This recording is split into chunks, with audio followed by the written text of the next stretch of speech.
Tuning in to the online broadcast network, AFTERBUZZ TV. Over 20 million weekly downloads in over 150 countries, and your #1 source for after-show entertainment.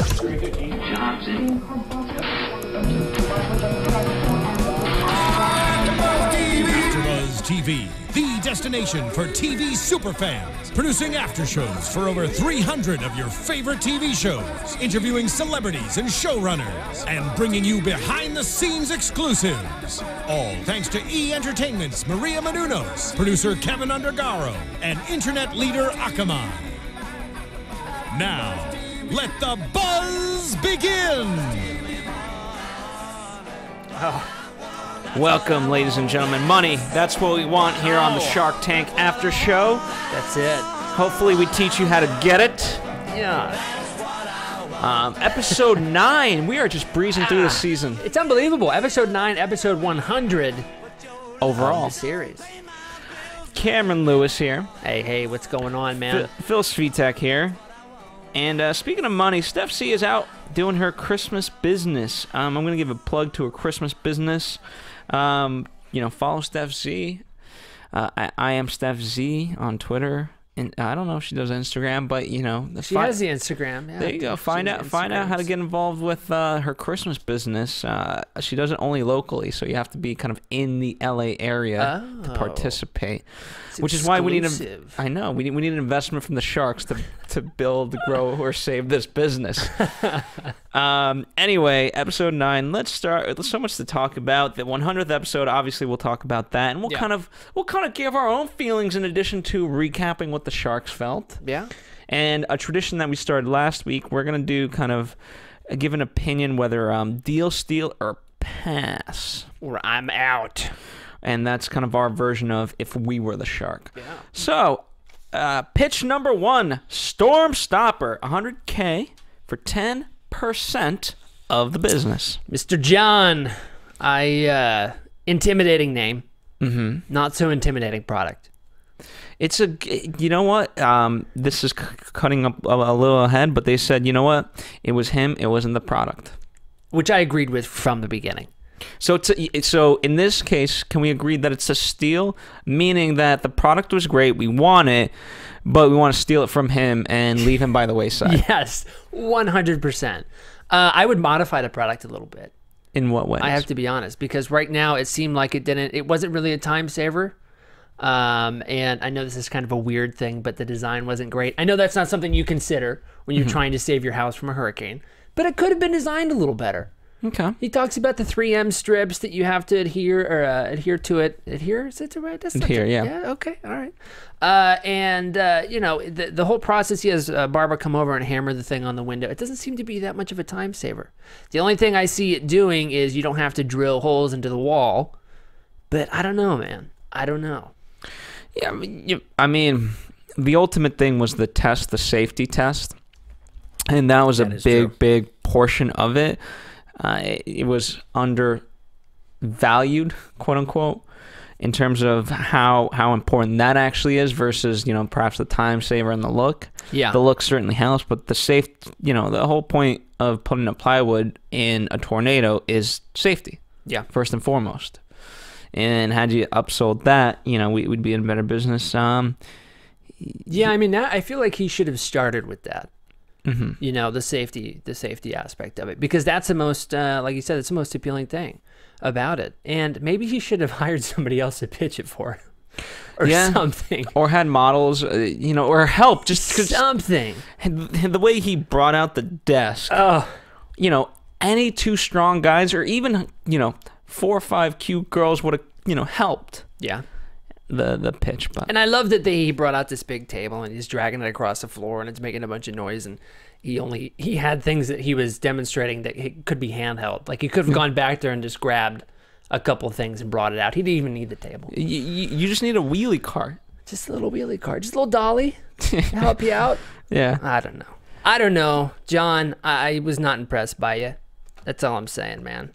But each unit cost $85, which is 5 times more expensive than plywood. Yeah, that's a big component of. I mean, safety's safety, but Yeah, I mean, I guess the idea behind that was it's, what is it, $2,500 for a household that he was saying average.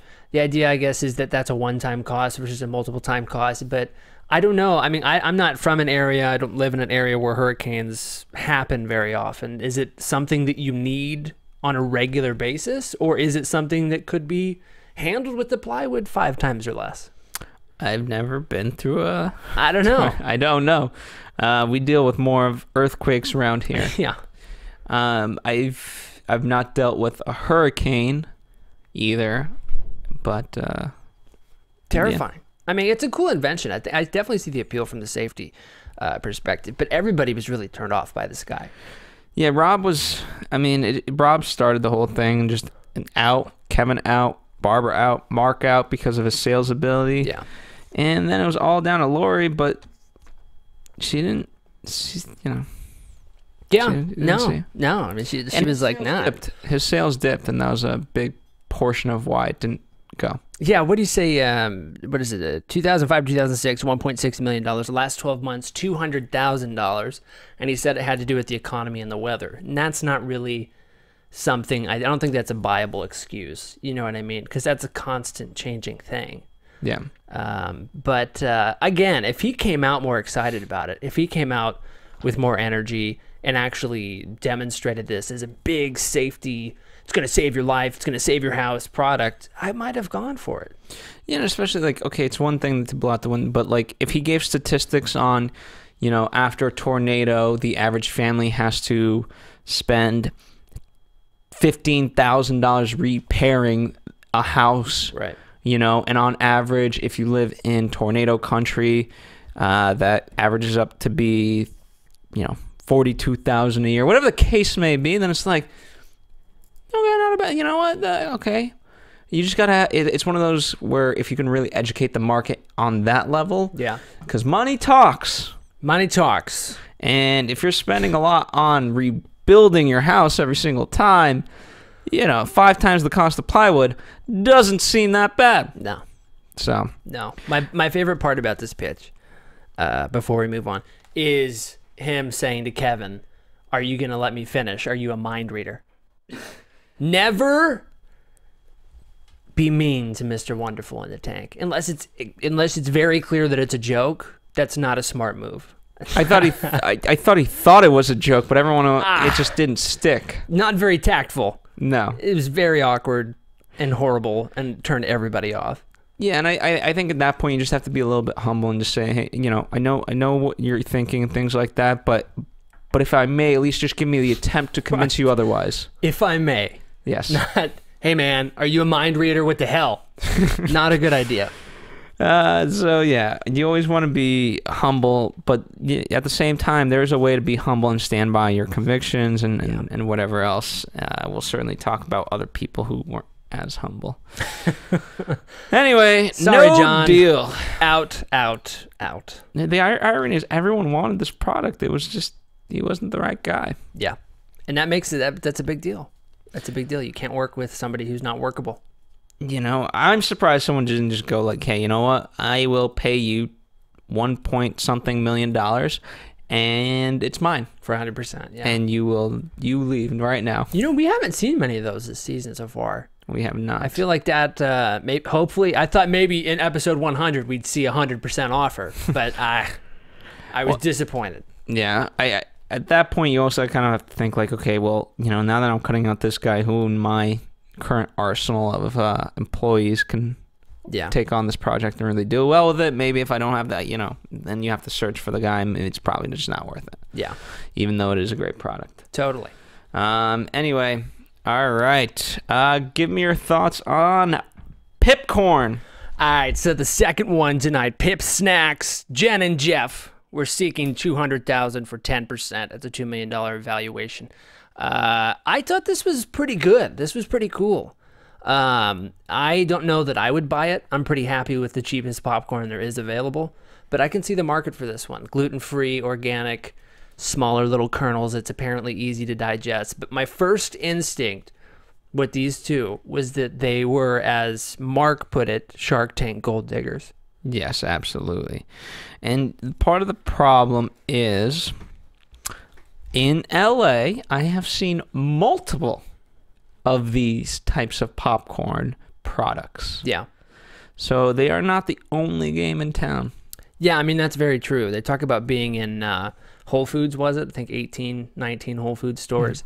And it certainly doesn't seem like an original idea. They tried to sell, and they did sell the sharks on the idea that it was this new kind of corn from a farmer, who knows where, some majestic farmer in the middle of Kansas or something. Again, they I've found heard these this. kernels. I've heard this. Right. And that was kind of weird that is the angle that they took to pitch a product. And I was kind of surprised how many people were excited about this and is eager to hop on. It was good. Here's the thing. When you have that, you know, and I'm surprised because Laura even said, ooh, truffle. There's gourmet popcorn. And there is a way, again, I'll take you this Saturday or Sunday. We'll go to Sunset Boulevard. Anybody who wants to join, Sunset Boulevard, kind of, you know, go past the Mondrian Hotel. Pretty much like where the Mondrian Hotel is. There's a little shopping area there. Yeah. It's by a trolley. And so feel free to come out this weekend, and we're going to sample some gourmet popcorn that's gluten-free as well and healthy, and not this product. Yeah. And they sell to theaters.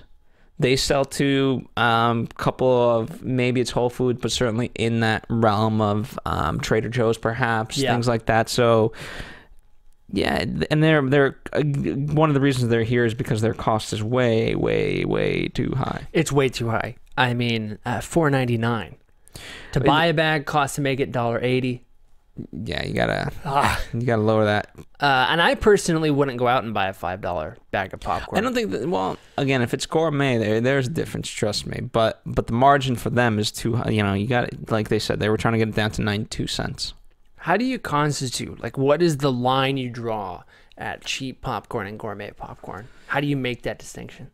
Because I have no idea. Well, again, partly it depends on the taste. I mean, when you have truffle, when you have spices and herbs and things like that, yeah, it goes up because there's a different flavor and taste involved. Okay. And that's why mainly you see, but just by being in Whole Foods in general, there's an upside to the prices as well. You know what you're getting. Same with like Trader Joe's, you know, kind of in the same realm of it. Yeah. When you sell to those types of theater chains, like let's say an iPick theater, right, where they serve you food and you have reclining seats as you watch your movie, you know, you're gonna want an upscale type of experience, and so you're gonna understand that the popcorn might cost a little more. I see. So my apprehension also lies in the fact that when I'm eating a bag of popcorn, Phil, I like to grab the big pieces. The little pieces are annoying. That's the stuff at the bottom of the bag that you have to lift up, and so this is only little pieces. I don't know if I would have bought into it. Well, I mean, what do you think about Kevin's speech right off the bat, Mr. Wonderful saying, listen, they call me Mr. Wonderful because I'm going to give you the truth, and no one is going to give you your valuation. Which, sorry, it ended up happening, Mr. Wonderful. He was so mad. He was horrified. I think that maybe he thought of the gold digger thing too. Yeah. I don't know that they come out and say that much. Mark did the one episode, but I think that his instinct was that these guys are coming in for the publicity of it all, predominantly, and that's why he said, "I'm out." But they did end up getting a deal. They did. Oh yeah, they did. But it was just a matter of, and Rob was trying to be, you know, he said, I'll give you $200,000 for 20%. And they're like, that's too high. He said, okay, what makes sense? $200,000 for 10%. And he's like, that's not how a negotiation works. Right.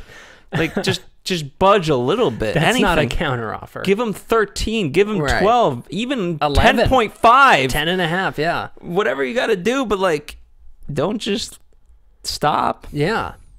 You know, because that turned them off. That was a risky, and they were quick move. about that too. They were quick with everybody who made an offer about coming back and saying, nope, we're sticking with what we have, which I was kind of surprised by, because they've only had 200,000 in sales in the last 12 months, and that's good. I mean, depending on the business, that can be a good number, but but that's the current. That's pretty much makes the current value of the company that.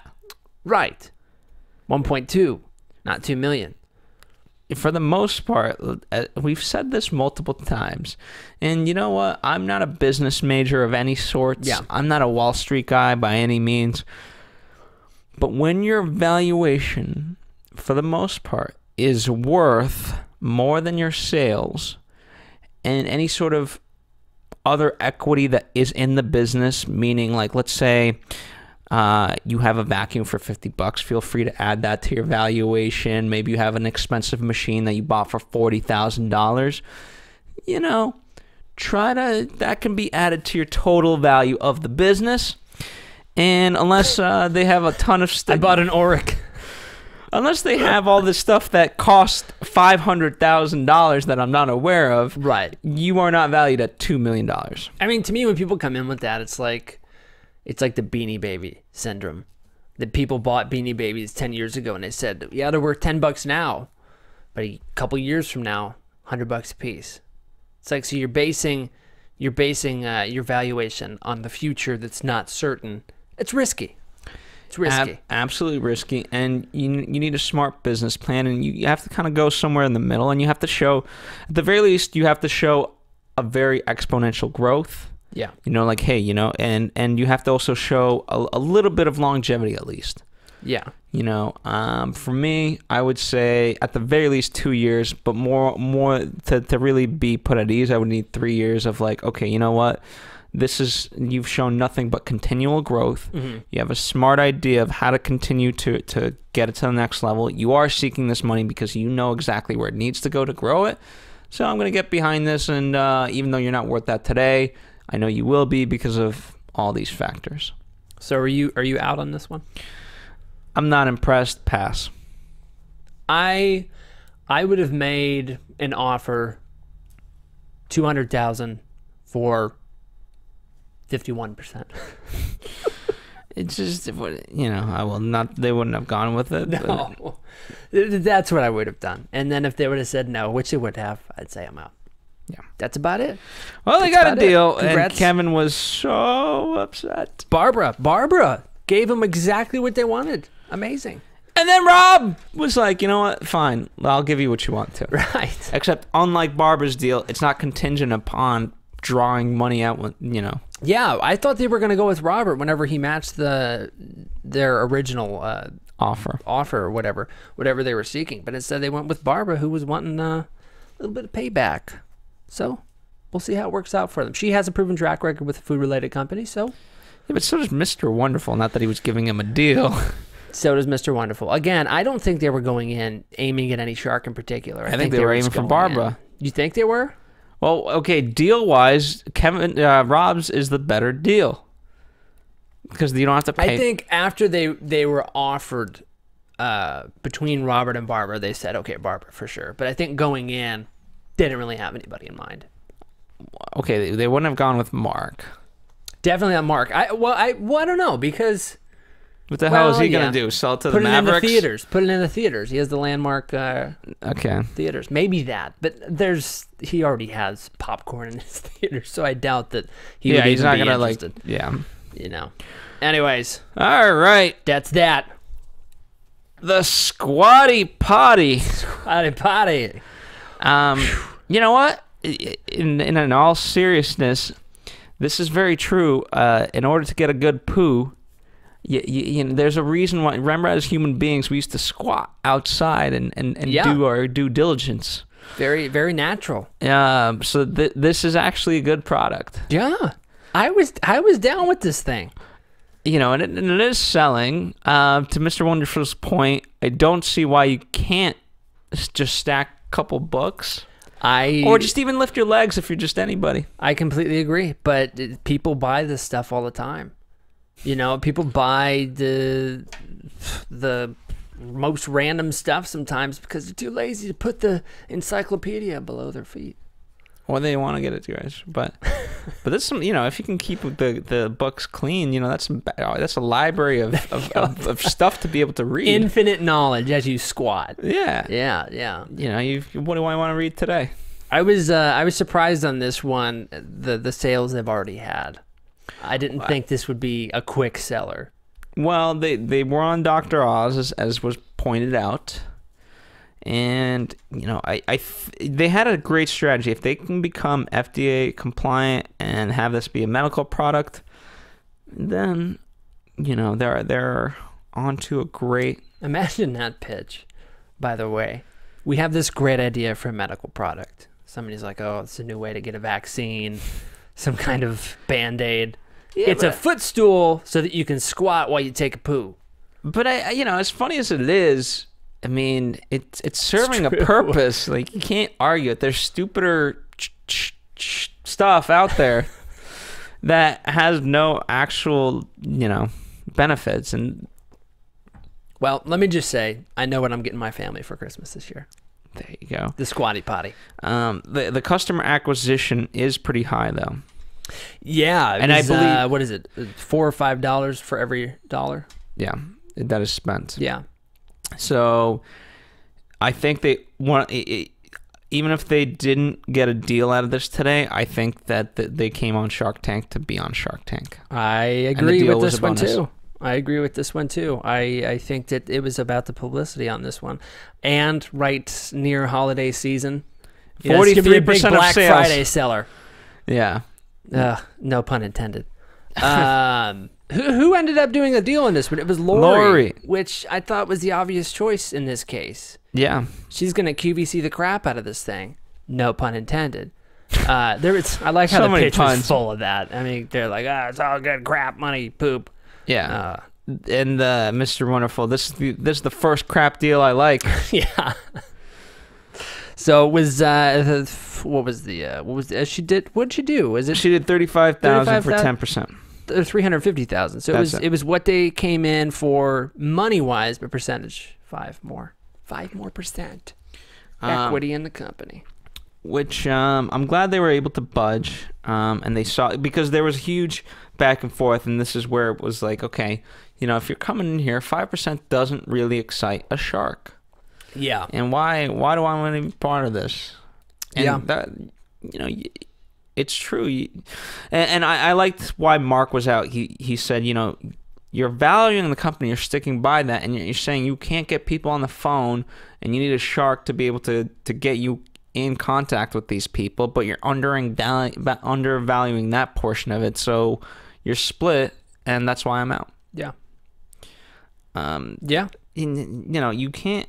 By the way, like, it's always underestimated. Like, yeah, it seems easy for anybody to pick up the phone, but you know what? As I grow more and more older, the fact access is power. I have a good decent amount of access that most people don't. Yeah. That gives me a certain amount of power. Yeah. Can I get the president of Walmart on the phone? Not quite yet. Well, I could, you know, but I wouldn't be able to do it directly. Right. These guys can do it directly. Yeah, phone call. And get a return on their phone call and be taken serious. Yeah. You know, whereas for me, I'd have to, you know, to a degree, I'd have to rise the ranks and get there. Yeah. So. I think, generally speaking, with the companies that come into the tank, the pitches that come into the tank seeking 5%, I think most of them are questionable when it comes to their motives for being there to begin with, because that's such a low percentage, even for a successful company. Because when you come in asking for X amount of dollars for 5%, it's like, well, if you only need to sell 5% of the company, you only need the money. Like, you don't really need the money at that point. If you have the valuation that you're saying that you have, do you really need the money at that point? It's questionable. Well, right now they do. So we see a lot of, I think we see a lot of the gold diggers, the Shark Tank gold diggers, come in 5%. Well, they got to deal with Lori, so. Deal with Lori. QVC, we're going to see this on the pooper. On the pooper watching QVC when they sell this. I wonder how, first off, it was funny seeing him on the Squatty Potty. Yeah. I wonder how they came about with this concept. It was a mother-son duo. Yeah. Which, you know, a strange combo. just in general, stranger that it's this product. Yeah, I think it was a called mom, help, it's not coming out the way it should. What do I do? Squat! Yeah, so something like that. The origins are unknown, but point us in a weird direction. I hope we see an update on this one in the coming weeks, because that would be great. That's right. That's right. All right. Heidi ho! Heidi ho. Okay. So 125, 20%. No dairy. No dairy cheese. Cheese, yeah. Doesn't this exist already? I don't know. I mean, I'm sure there's versions of it, but you know what? I could get behind hers. Yeah. Unlike the pipcorn. Unlike the pipcorn. Unlike the pipcorn, I actually like this one. Why? What's the difference for you? Maybe because I haven't personally seen these, and you know, and she's a chef. And she seems to, not that those guys didn't know what they were doing and didn't know how to get into store. Like, she just seems more poised. Yeah, I mean, I agree with you. This is her profession. The pipcorn folks, that was just kind of something they stumbled upon, an idea they kind of came across. But her, this is something she works on a daily basis. This is stuff she's familiar with, you know. Yeah, and again, because the pipcorn people, like, it's always that when you are getting into a field of a business, you should know that business inside and out. I'll never forget. There's a guest that, you know, is in love with AfterBuzz, and he comes on for several shows. His name's Sam Sarpong, and he did an interview on Black Hollywood Live where, you know, they asked him random questions about, you know, either a celebrity or a clothing brand, and he was supposed to match it to if it was a celebrity, which clothing brand they represent, and if it was a clothing brand, which celebrity endorses it. They didn't stump him. And that's because that just proved to me that, you know, because he's in the fashion business. He knows he's studied the fashion business, knows all of it. And with the pipcorn people, I feel like they haven't studied they haven't studied the market, so they're unaware of what's really out there. Heidi Ho, I feel like, understands the market, and she's not only that, but she's also studying her craft. I also just like her better as a person, I think. Heidi Ho. Heidi Ho. She just seems like a cool person. She seems like a hustler. She seems like somebody who is working hard. And this is a business that's really new, really early on. You know, she actually does really need the help of the Sharks, and she does need the capital. And, you know, it tastes well for everybody except for Mr. Wonderful, who is a cheese connoisseur with his wine. He'd be kicked out of his... What was the club? You know, I get it. Mr. Wonderful's in a different point in his life, and you know what? I can respect that portion of it. He's always at a different point in his life. So Mr. Wonderful likes eating 11 pounds of fat every year from cheese, according to Heidi Ho. You know, he has the wine. He has the wine. I like how just in general he makes himself out to be classier than everyone else. Yes. Like I feel like Mark has the most capital. I think probably. And he's also the quietest. To that extent, you know, but I love Rob in general is very humble as well. And so it's ironic that, you know, for someone who has, again, I don't know for 100% for sure, but where Mark's is just so down to earth, Mr. Wonderful is just so high and mighty, and yet he has less capital than Mark. Yeah. That is interesting. So, yeah, I mean, Mark probably seems, if anybody were to label the least classiest shark, it'd probably be Mark, I think. I mean, he wears his polos, and he likes to be, you know, a little bit laid back, and you know, and part of it, I think, it's why he understands the things that he caters to. Yeah.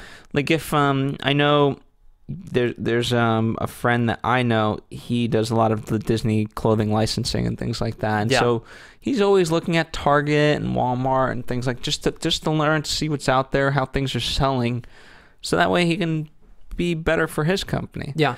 But if you're, you know, on the golf course all day drinking, or at the club drinking your wine and cheese, you can't always have that perspective. But it depends, obviously, which type of business you're running too. So yeah. Anyway, makes sense. Makes sense. All right. So Heidi Ho. Heidi Ho. She's trying to get to 400 stores. Yeah, which I think it's doable. I think it's doable. Decent product. Getting to the Whole Foods at Trader Joe's. It seems like it's home. Erewhon, things like that. Right next to the Pipcorn on the shelf. Mm-hmm. And who do we see give the offer first? It's Lori. This is what I like about this. You know, they saw Heidi Ho's potential. Mm-hmm. They saw that this was a great product. And you know what? I can respect the Sharks that this was a good deal for Heidi Ho. You know, she had some inexperience in negotiation and that side of it. And so the fact that everyone went out in a respectful way of like, you know what, you need to do this deal with Lori, and that's why we're going out. It was great. I really like that. I can respect that. Because at that point, it was a little bit of parenting. It was a little bit of parenting, unless I told you so. Yeah. You know, and I like that. We've seen a little bit of the warmer side of the Sharks in that pitch, I think. Yeah. And had she been like, well, Lori, can you and I counter, then that would just killed it. But the fact that she was right away like, you know what, absolutely taking your deal, let's do it. It was like, okay, this, you know. That would have been so upsetting if she was like, well, I know everybody else is out, but Lori, would you do 27%? Yeah. That would have really been a buzzkill. Good job, Heidi Ho. I give her, and she seems so excited. I mean, I know. Good for her. I like at the end when they do the little interview recap outside the tank, she just said bleep, yeah. That's all I have to say. Bleep, yeah. Yeah. It's great. Heidi Ho. And you know what? I think Lori's going to be a great mentor to her. Yeah, I can see that for sure. So I can see for that. me, I would have taken a deal. I would have taken a deal on that one too. Definitely. I probably would have even done 125 at 20. I liked Heidi Ho. It just showed, you know, it was great that she was willing to even just be like, you know what, I just want to work with somebody, and Lori's a great person to work with, so let's do it. Yeah. 30% it is, why not? Definitely. All right, let's start with the update of the Christmas, Living Christmas Company. Oh, yeah. Great. I always love this company. I think, you know, I get so upset with Christmas time when people are just cutting down trees for no reason. I know. And it's good company. Even though tis the season for that type of stuff, we can make it greener. Tis too early to be the season, but tis the season nonetheless. What do we? $500,000 gross, $300,000 estimated this Christmas. They're specific to LA only, so for that reason, I think those numbers are pretty impressive. Yeah, and I think there is a way to grow this even further. I mean, there's nothing stopping this from being a big thing. Yeah. And just in general, I feel like people would feel a lot better if they bought Christmas trees that could continue. Yeah. You know, and it almost be, you know, I mean, how cool would it be if you know, let's say little Cameron Lewis starts a family. That's the way, yeah. And every year, let's say they buy a small tree, and every year they get the same tree. And the tree continues to grow. And it shows the growth of the family. That fills my heart with warm fuzzies. Not only is Christmas meaningful, it's even more meaningful. You don't need. I tried to hit on and missed. Well, either way, that works. I like it. You don't need ornaments on that tree. It's only love.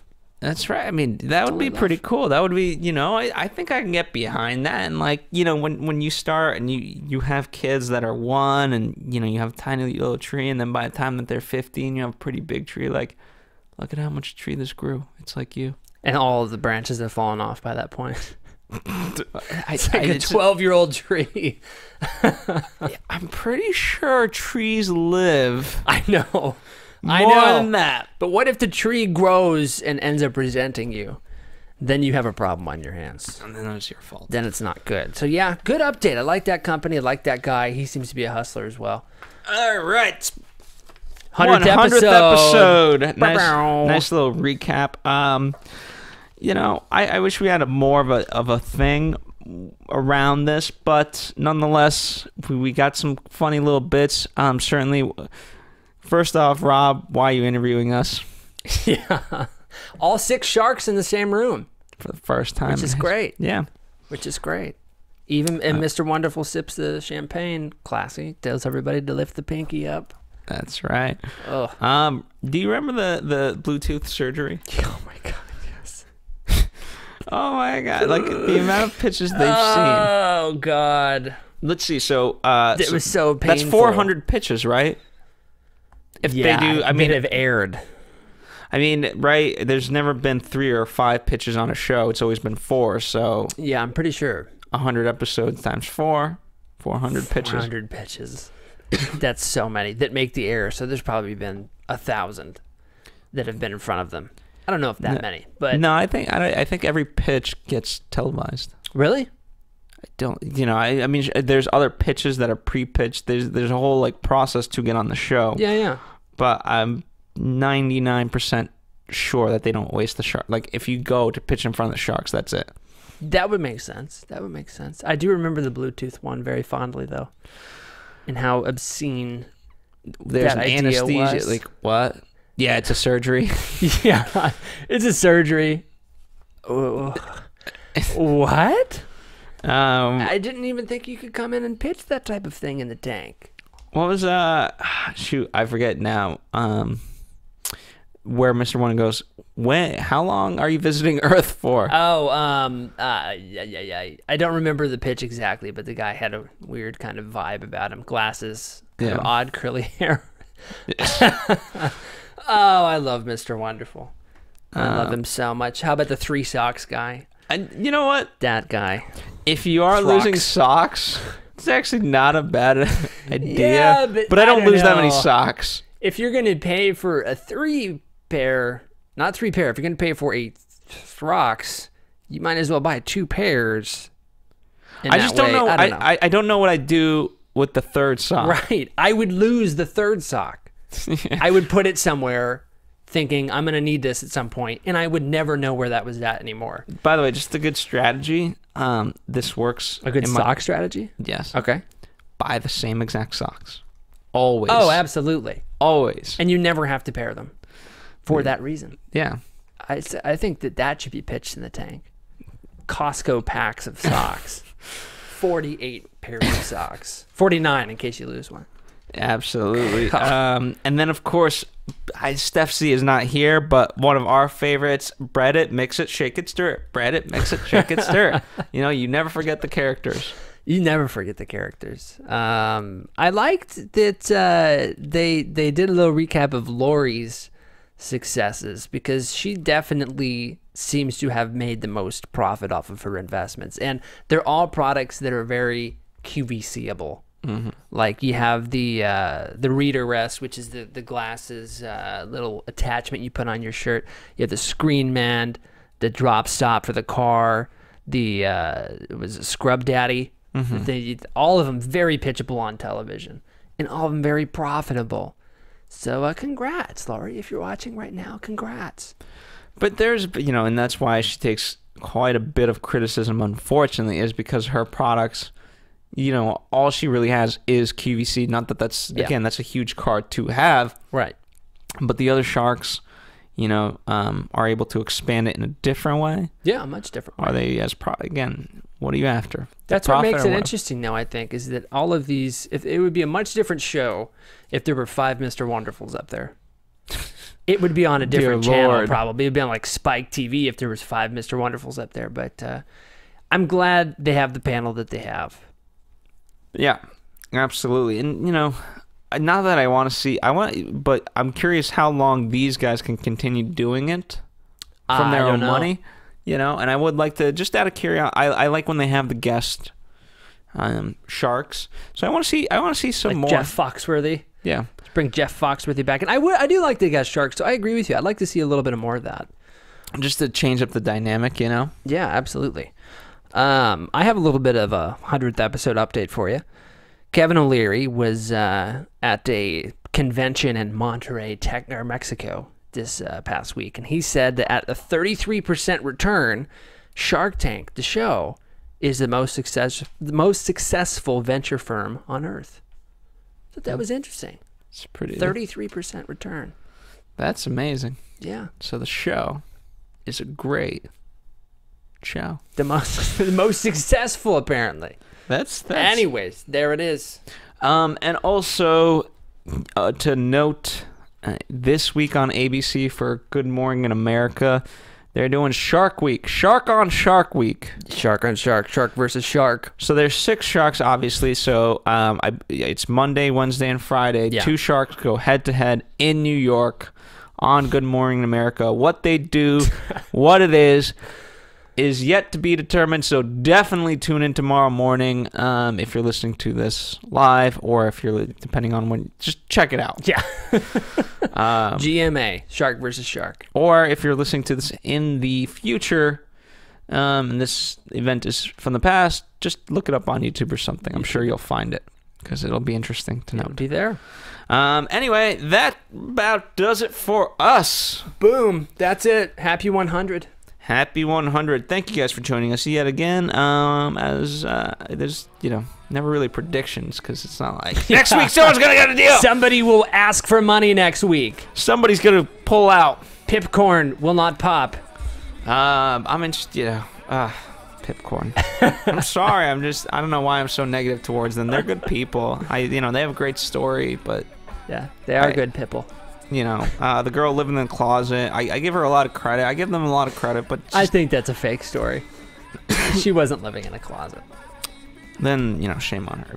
If that is true, hopefully it is true. Hopefully it is true, so that way she's not lying. Right. But I don't want it to be true. I don't want people to live in closets, right? Yeah. With their third sock. Yeah. Anyway, Cameron Lewis, where can the people find you? You can find me on Twitter and Instagram at @TheOnlyCamshaft, or my website, CameronLewis.com. And, of course, follow us here at AfterBuzz TV, Facebook, Twitter, Instagram. And I am Steph Z. I am not Steph Z, but that is Steph Z's Instagram and all that stuff. So, thank you guys for joining us. We'll be here for the next episode. Hopefully, we'll see you at episode 200. From executive producers Maria Menounos, Kevin Undergaro, Phil Svitek, and the entire AfterBuzz TV staff, we would like to thank you for listening to the AfterBuzz TV network. To watch or listen to other after shows and post comments or questions, be sure to visit AfterBuzzTV.com. I'm Sir Richard Wentworth, and this has been a presentation of AfterBuzz TV. Buzz you later. The views expressed herein are those of the hosts only and do not necessarily reflect the views of AfterBuzz TV or its owners or principals.